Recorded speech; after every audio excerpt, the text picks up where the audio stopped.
Hello students, हमने chapter number 8 wind storms and cyclones में आपको एक्टिविटी बताई थी. Okay, now will continue with some more points that are important in terms of air और क्या क्या कर सकता है.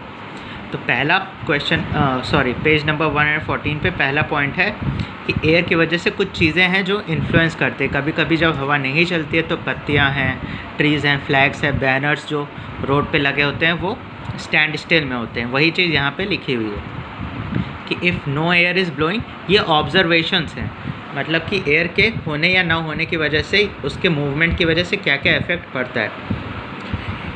The air around us is not blowing. We find that the leaf trees, flags and banners etc. don't move, मतलब नहीं move करते. But इसमें लिखा है if it is due to the pressure exerted by the moving air that the leaves of the trees, flags, banners flutter when the wind is blowing. Okay, तभी हिलते हैं. Flutter मतलब लगातार ऐसे ऐसे हिलना, ठीक है. फ्लटरिंग मतलब यही होता है. It is just an English letter word जिसमें बताया है इस लाइन में कि जो भी विंड मूव होती है, आप लोग देखते हो कि पत्तियां हिले, बैनर्स, फ्लैग्स सब लोग कर रहे हैं. ये क्यों होता है? क्योंकि एयर के प्रेजेंस में, उनके मोशन की वजह से. उनका मोशन होता है या नहीं होता है उस पर डिपेंड करता है. Okay, holes are usually made in the hanging banners and holders. आप लोगों ने देखा होगा बड़े बड़े बैनर और होल्डर जो बिल्डिंगों में रोड के किनारे लगे होते हैं, उसमें छोटे छोटे छेद होते हैं. कभी कभी लगता है कि वो जानबूझ के फाड़े गए हैं, गोल गोल छेद होते हैं. ओके, वो क्यों होते हैं आपको यहाँ पे दिखेगा. So that the high speed winds may pass through them easily without damaging them और bringing them down with its huge force और प्रेशर. अगर जो बैनर होते हैं उसमें हमने छेद नहीं किया तो क्या होगा, यहाँ पे देखिए जो बड़े बड़े बैनर्स होते हैं. ओके, अगर मान लेते हैं कि एक बैनर है, ये होल्डिंग है. ओके, इस होल्डिंग में ऐसे ऐसे छेद बना दिए जाते हैं या कट लगा दिया जाता है कई जगह, ताकि हवा चले तो आर पार निकल जाए इन होल्स के द्वारा या ये कट्स द्वारा, ताकि इस पर इतना प्रेशर ना पड़े कि फट के चले जाएं. लेकिन तब भी आपने देखा होगा कई सारे बैनर्स और ये आपके रोड के साइड में फटे होते हैं या बैनर्स आंधी तूफान में फट जाते हैं, क्योंकि एयर का प्रेशर इतना ज़्यादा होता है कि वो बैनर उसे बर्दाश्त नहीं कर पाता. सेकेंड पॉइंट लिखा हुआ है, while riding a bicycle we find that it is easier to move the cycle forward in the wind is coming from our back side. अगर हम देखें, हम साइकिल, मान लीजिए ये साइकिल चला मूविंग, इसमें फिगर नंबर 4 पे देखिए साइकिल इस डायरेक्शन में जा रही है, लेफ़्ट डायरेक्शन में.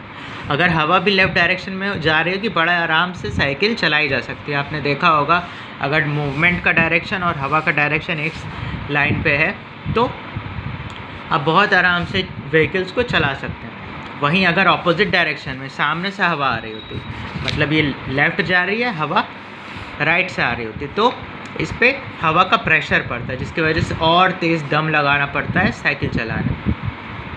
आपने ये चीज़ ऑब्ज़र्व की होगी, जब बहुत कस के हवा या आंधी चलती है और उसके उल्टे डायरेक्शन में बाइक हो गई या साइकिल हो गई, उसको चलाएं तो बहुत ज़्यादा डिफ़िकल्ट हो जाता है. कभी कभी चला ही नहीं पाते क्योंकि स्पीड ऑफ एयर बहुत ज़्यादा होती है, जिसे हम विंड कहते हैं.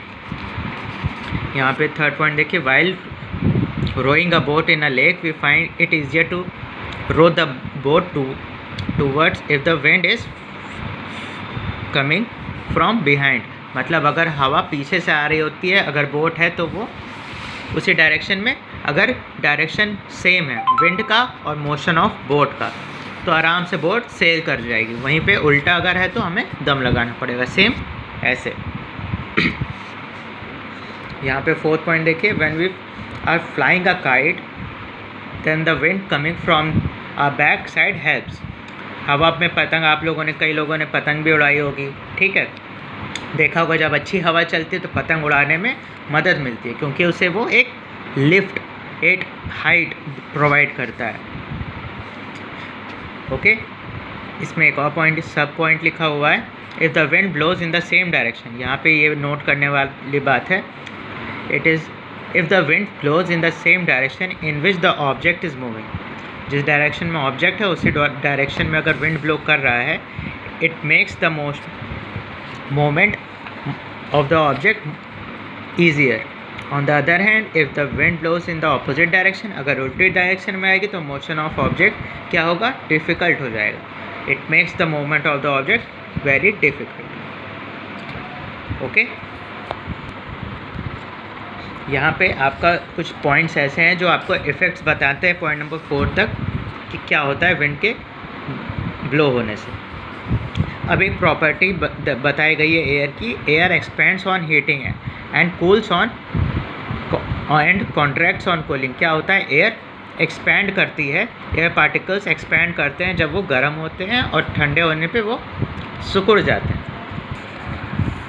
यहाँ पे एक एक्टिविटी दी गई है जिसमें एयर एक्सपैंडिंग का फेनोमेना दिखाया गया है। इसमें सिंपल सा एक टेस्ट ट्यूब लिया गया है, इसको गर्म कर दिया गया, उसके ऊपर बैलून लगा दिया गया।